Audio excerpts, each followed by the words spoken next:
of the money. Alright, so you can record, but we also I'm gonna be getting there. Oh yeah, I'm definitely. So this is the rocket stove, quite warm, and it's heating up this. I mean, primarily what it's doing is it's heating up this massive amount of like rubble and cob, Transferring it. Yes. So all this heat is getting stored in the thermal mass inside the building, as opposed to a regular wood stove where most of the heat that you generate is just like blasting right out into space. Yeah, and actually gets lost. Yeah, so like, you know, if you were to put your hand over the exhaust of a wood stove, it might be, you know, 1,000, 1,300 degrees. Out here it might only be a couple hundred degrees because we have a burn chamber over here, and how that works is what makes it a rocket stove. Yeah, that's what I'm.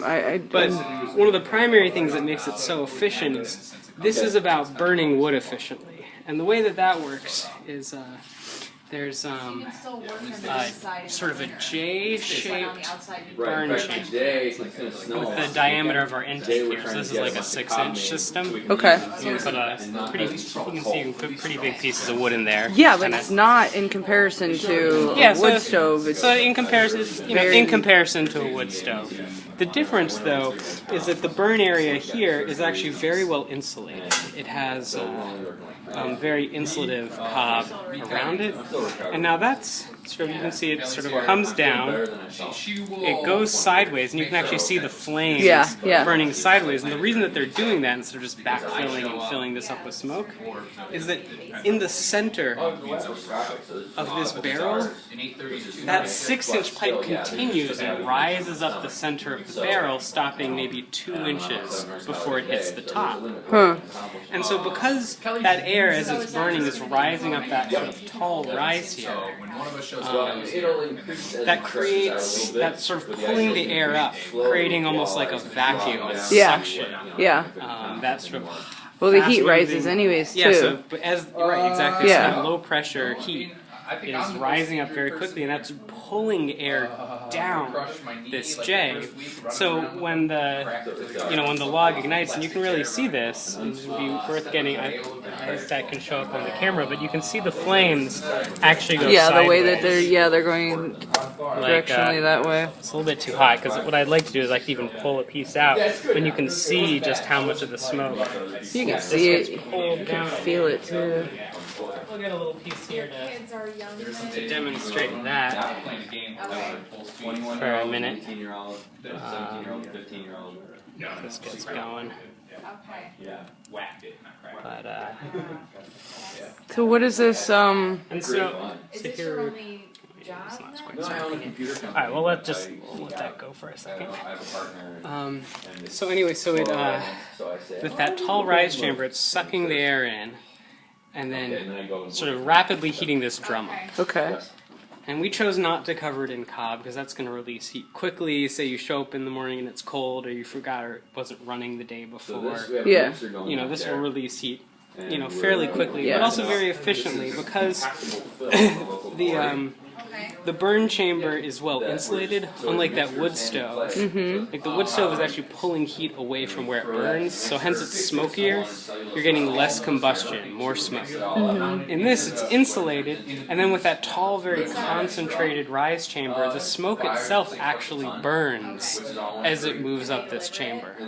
So you have complete combustion, which means it's burning super efficiently. Yeah, that's what I was thinking. And then once you have all that hot gas from the combustion, it's hitting the top of this, and now it's actually being forced to flow down the sides of the barrel.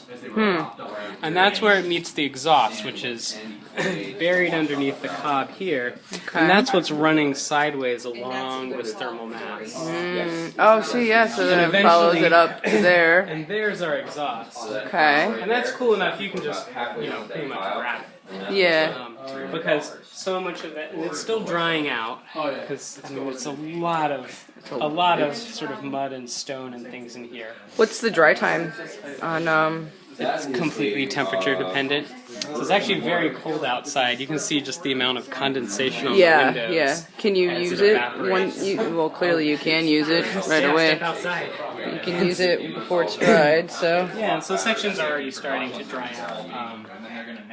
But usually with ones like this, you might only have to actually be burning wood for a couple hours, like say 2 or 3 hours. Yeah, yeah. And then it'll be heating the space for the next. Well, and 20, it's not 27 hours. lost too, which in a lot of modern day homes, Yeah. the heat is actually lost through their windows or even the walls or out the roof. Really, is what the heat rises, so it escapes. But this is just like recycling it, basically, like dispersing it throughout the house as it's like holding it. What is this fan on top? I've never seen. Yeah, this is a fun little thing.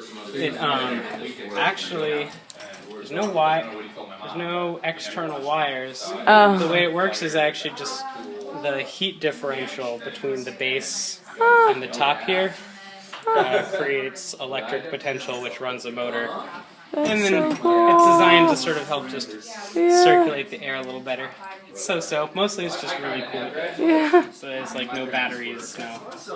So you can, theoretically though, if you wanted to, you said you didn't, but you can cover this so then someone wouldn't have to have this like chilling in the middle of their living room. Cause, Yeah, I mean, you could cob it up, you could put different things on it. Most people can't like just an turn the oven blind on cheek top. on stuff like this, but You can also use this top surface for cooking. Yeah. So Because you can see right now it's most people can't like ignore this and turn the blind cheek like they can on How Society's Failing, and looking gross. But this has to look good. I mean, this is a construction site right now. By the time we're done, we'll clean it off, pull the stickers off, and all that kind of stuff. I think it looks cool. It adds a they're gorgeous, but I mean, you can sculpt it however you want. Yeah. There you have it. What's your name again? I'm Benny. You have it from Benny.